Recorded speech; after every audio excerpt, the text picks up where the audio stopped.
Hello, I'm Lisa Burkhart Worley, and welcome to Pop Talk, the show where you never know what subjects might pop up.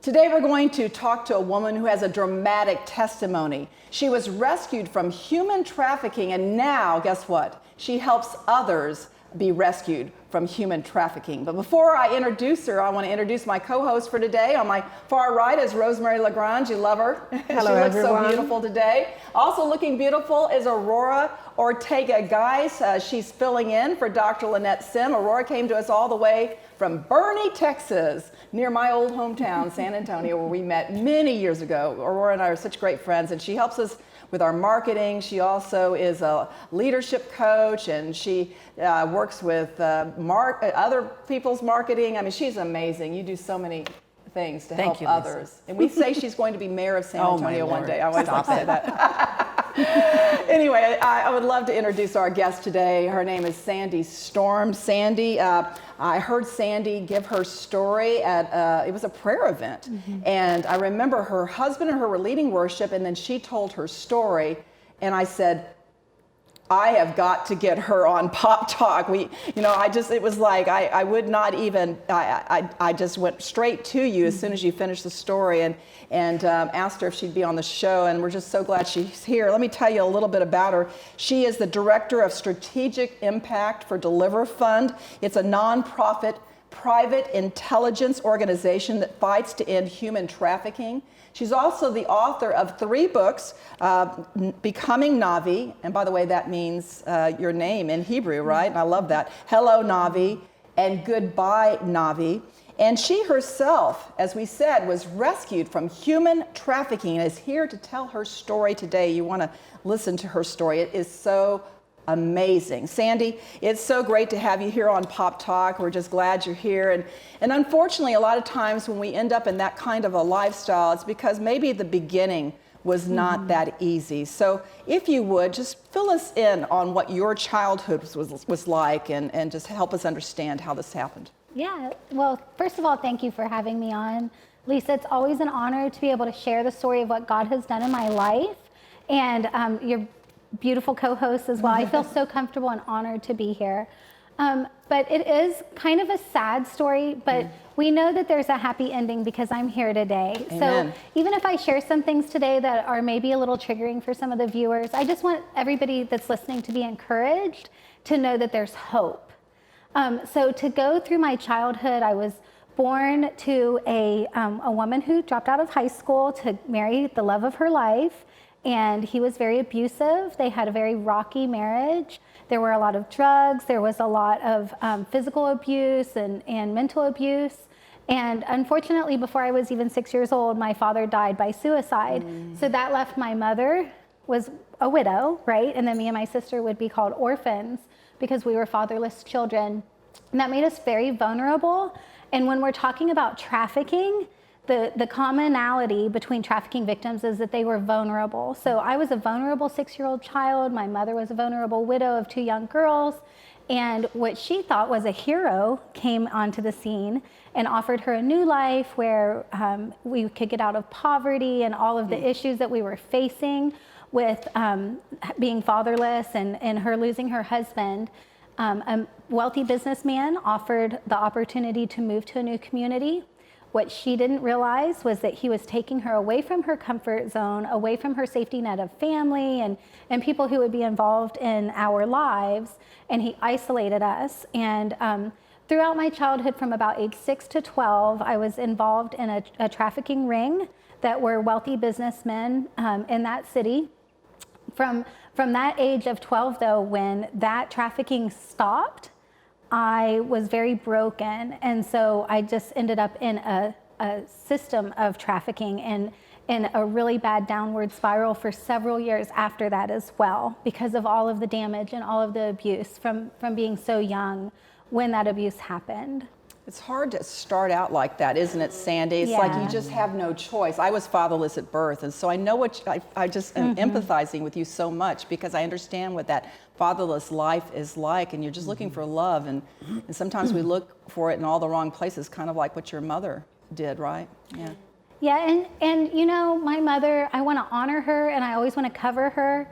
She had a lot of her own issues as well, and that's her story to tell.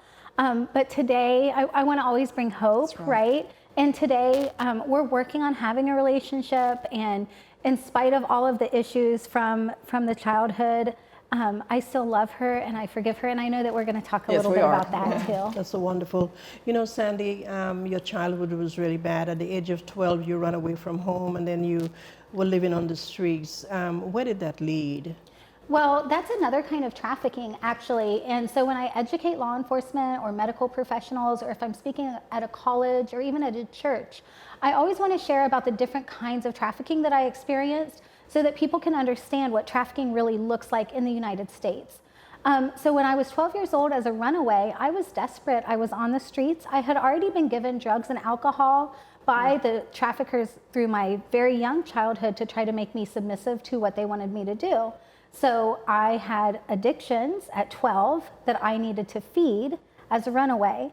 So when I was on the streets, if I needed to get more drugs or get more alcohol or get a place to stay for the night or something to eat even, anytime that would be exploited and a man would take something from me in exchange for one of those items, that's actually a form of trafficking.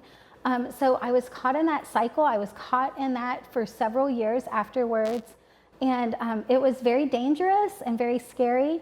But when I look back at it now and I think, I mean, there were times that I slept under bridges and I would eat food out of trash cans because it was better than the options of going home and going through that abuse. But when I look back now, I see that the Lord was with me the whole time. He never left my side. He was with me. He was protecting me. And as an adult, I went back to some of those places that I spent the night. And it's very scary to think of a young child, defenseless person staying in a place like that. But I'm so filled with hope, knowing that even in the darkest times, that the Lord was always, always with me.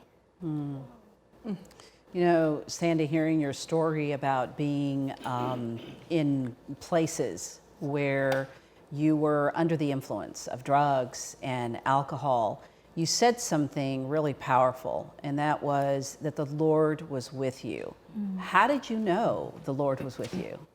You know, at the time, I didn't know who he was, but sometimes he would even show up as a person. Sometimes somebody would come and take me out of a really scary situation or lead me to a place of safety. Sometimes it would be what people that don't know him would maybe call luck or, you know, circumstances, a lucky break. But once I gave my life to Jesus, he downloaded to me the supernatural understanding of how he works with those who he loves, which is all of us, right? He loves us all, and he has such a great purpose and plan for every single life. But before I became a believer, I wouldn't have known it was him, but the day I gave my life to him, it all made so much sense. And now I've been walking with him for, oh my gosh, almost 17 years. 17 years this month. And I see every day new ways that he shows up today, and I can look back at my past and see how he was there the whole time. Isn't that beautiful? I've done that in my own life, looking back as a fatherless child with a mentally ill mother and looking back at my life to see his hand in my life. And I had a friend in my freshman year of high school who just turned around one day and asked me if I wanted to accept Jesus Christ as my Lord and Savior. 5 minutes left to go to the class, the teacher was done. And that's how she spent the time. And I know that God's hand was in that. He wanted me. He had a commission for me, you know, in the future, and he needed to have that moment with me. But you had a moment, and you've talked about it, you've alluded to it. But March 18th, 2004, that was a day your life changed forever. Can you talk about it? Yeah, well, from the age of 12 till that day when I was in, I won't say my age at that time, but I was in my 20s. You're still younger than us. So I was in my 20s, and I mean, there were peaks and valleys, but way more valleys than peaks, and I had a really difficult time navigating my teenage years and my early adulthood because of all of the damage. Everything I had identified with was broken, damaged, addicted, hopeless, helpless. But the day I met Jesus, I remember the pastor praying, and then I saw Jesus, and he said something very, very simple to me. Jesus, not the pastor. Jesus said, I require your life. And in that moment, I didn't even think about it, but I gave him my whole life. I didn't ask him into my heart. I didn't say a repeat after me prayer. I just simply gave my broken life to Jesus, my life of being on drugs, my life of being exploited, my life of being so broken. And he immediately, instantly gave me a brand new life. He filled me with hope. He filled me with love. He filled me with purpose. He revealed my destiny all in that one moment. And then in the very next moment, he spoke another thing to me. He said, I placed you in your mother's womb to lead her in the way of salvation. And I was still so angry with her for some of the things that I had experienced, and I was still so unforgiving towards her that when he spoke that, I couldn't receive it. But he's such a patient and loving and kind God. And he said it again, I placed you in your mother's womb to lead her in the way of salvation. Now remember, I've never been to church. I don't know what salvation even means. How am I ever going to lead somebody anywhere? Yeah. And when he said it the second time, my heart just agreed with him, and he filled me with amazing love for my mother. He showed me how he sees her and how he loves her and his plans and purpose for her life and his plan and purpose for our life together. And how could you say no to that? So when my heart came into agreement, I just submitted to his will. And you know, that's been several years now, 17 years now. And I'm still leading as best as I can, figuring out just by being led by him. But I believe that she will see the fullness of salvation, and that our relationship will be fully restored someday because of his great love and because of his perfect plan. And so that's where I draw my hope from. Great.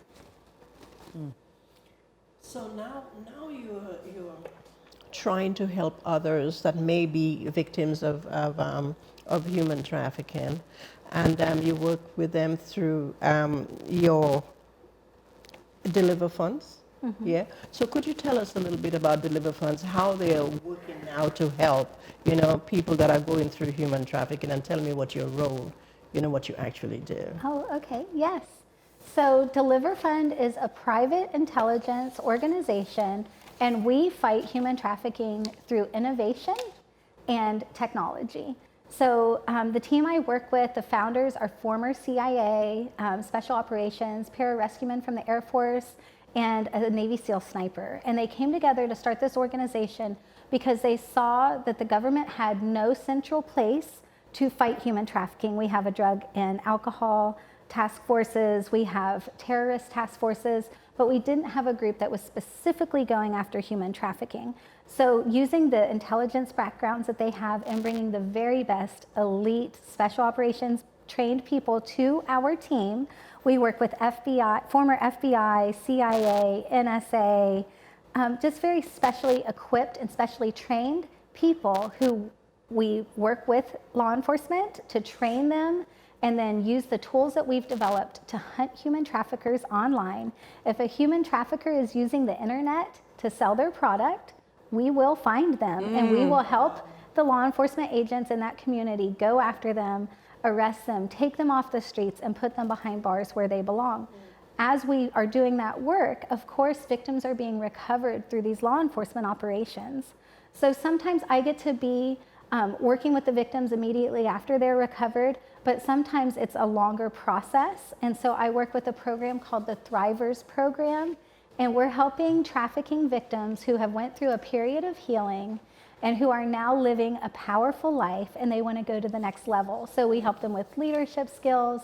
If they want to share their story and some of the information about what they experienced to train law enforcement or medical professionals or another group, we'll help them learn how to share that story and to be more effective in sharing that story.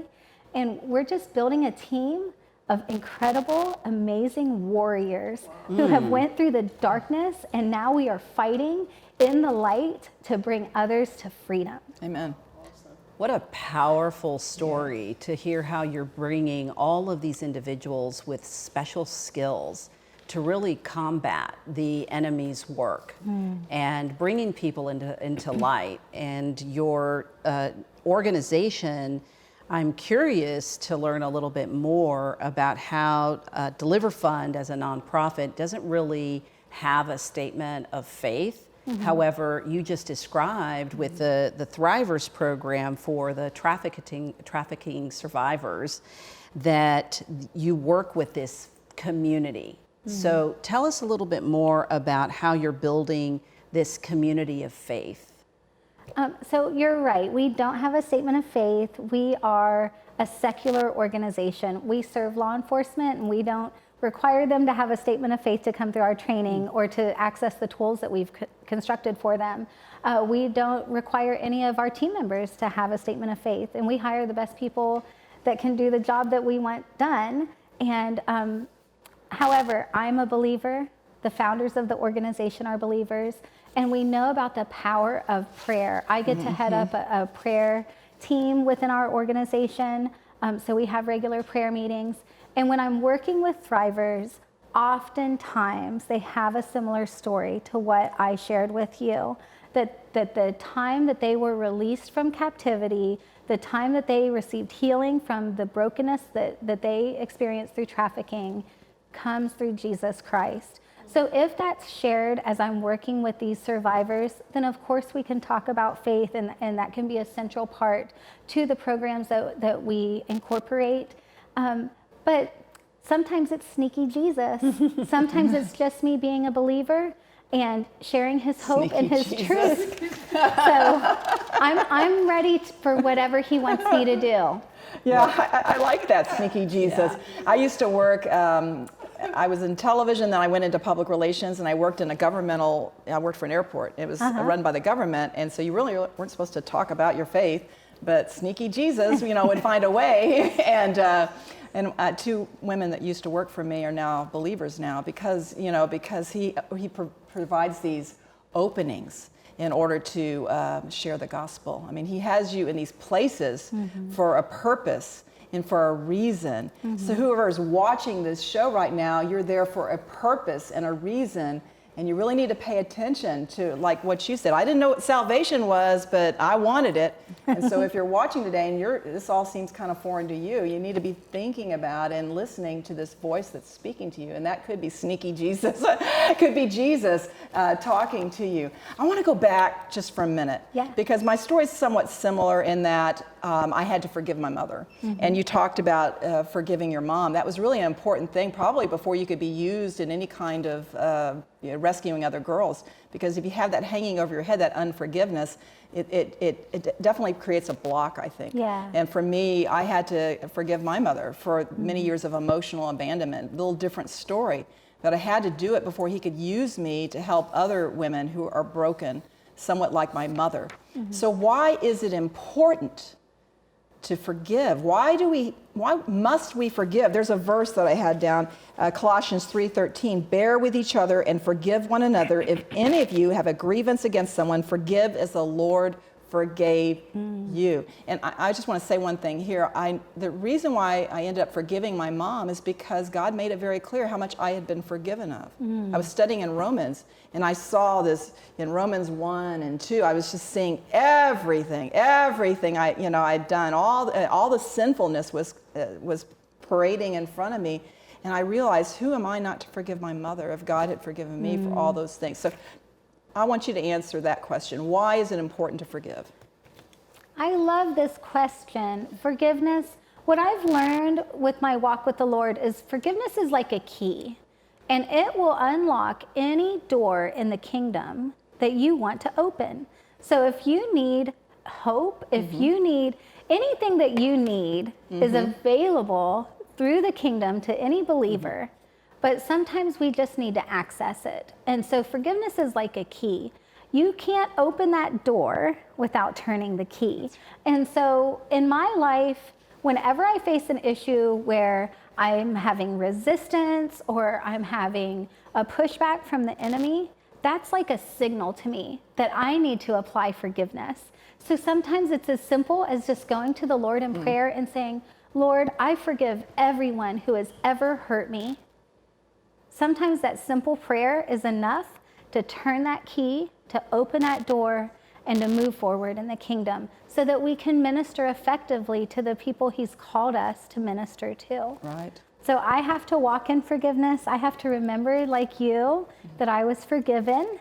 Yeah. And then that's where the source of power comes from. That's where that flow of power comes from. What Jesus did on the cross, that was all about forgiveness. That's right. That was for the forgiveness of the sins of the entire world. All of humanity were forgiven with his precious blood being shed on the cross. And thankful. I'm so thankful for that. That's why I do this. That's why we serve in ministry, because of our thankfulness and our gratitude for what Jesus did for us on the cross. Now you've written several books, and let me see if I can get the names right. One of them's Becoming Navi, Hello Navi, and Goodbye Navi. So we've got some time. Can you give us a short synopsis of? Don't worry about the clock, because I don't think it's working anymore. But can you give us a short synopsis of each of those books? Okay, so the story starts with Becoming Navi.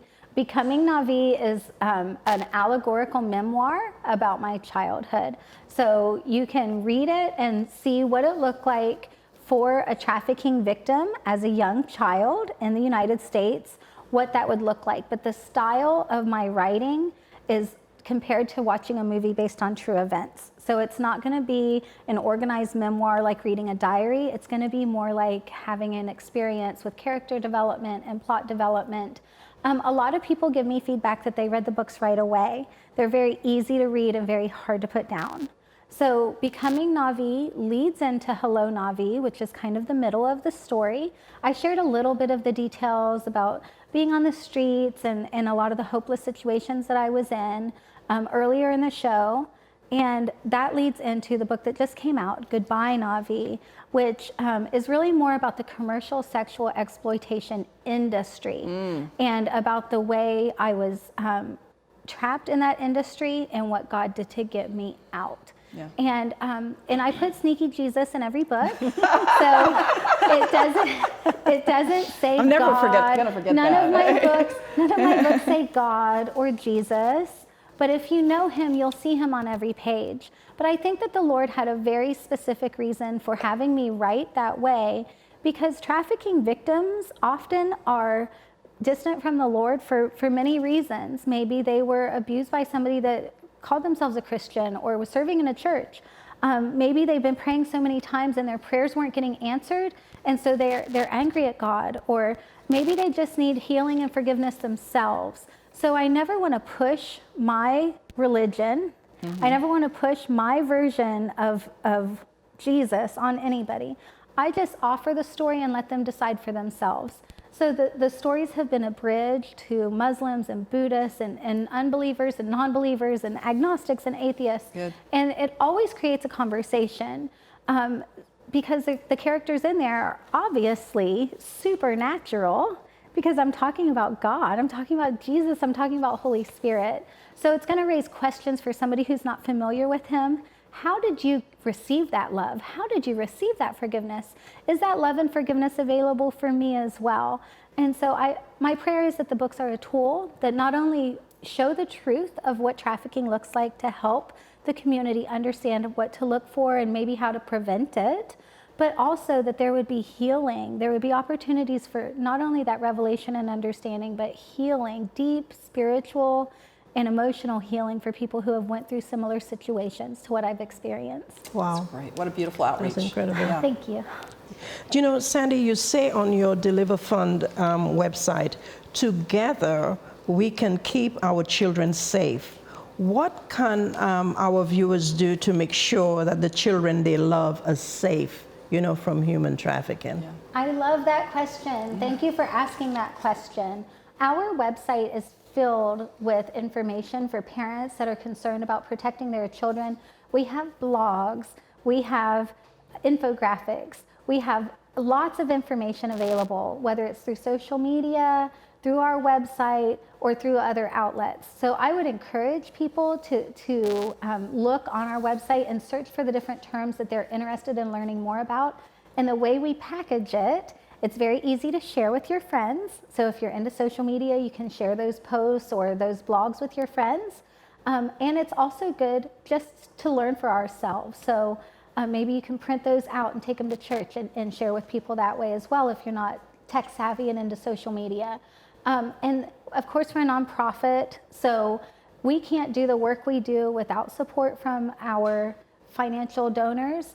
So that's always a really easy way for some people to help as well. But the number one thing that I will say we need is a prayer covering. We need prayer. We need people who will really pray for us when we're going on these law enforcement operations, who will pray for the victims to be recovered, who will pray for the traffickers to be prosecuted and held accountable for what they've done so that the victims can receive justice. We need people to pray for resources, pray for effectiveness of our model, and pray for, as we are developing new technology, for it to be implemented into the law enforcement agencies as well. What a wonderful opportunity for people that are wanting to give and truly have an impact against the demonic forces and the evil that exists, especially when it comes to people, children, women, and men, I'm sure, that are being impacted. So I'm sure our viewers are going to want to know a little bit more about how they can get a hold of you. But first, thank you, Sandy, for coming here and telling the story. Yes. It has been powerful. Yes. We appreciate it because we're continuing to use the communication lines and Yeah. networks that God has certainly allowed us to have access to, so that we can bring people like you on board and tell the story. So, Thank you. So glad to have you. yes. So for people who want to know a little bit more about Sandy, you can reach her at deliverfund.org. And you can also find her at, let me make sure I got this right. It is, author.sandystorm.com. So That's right. author.sandystorm.com and deliverfund.org.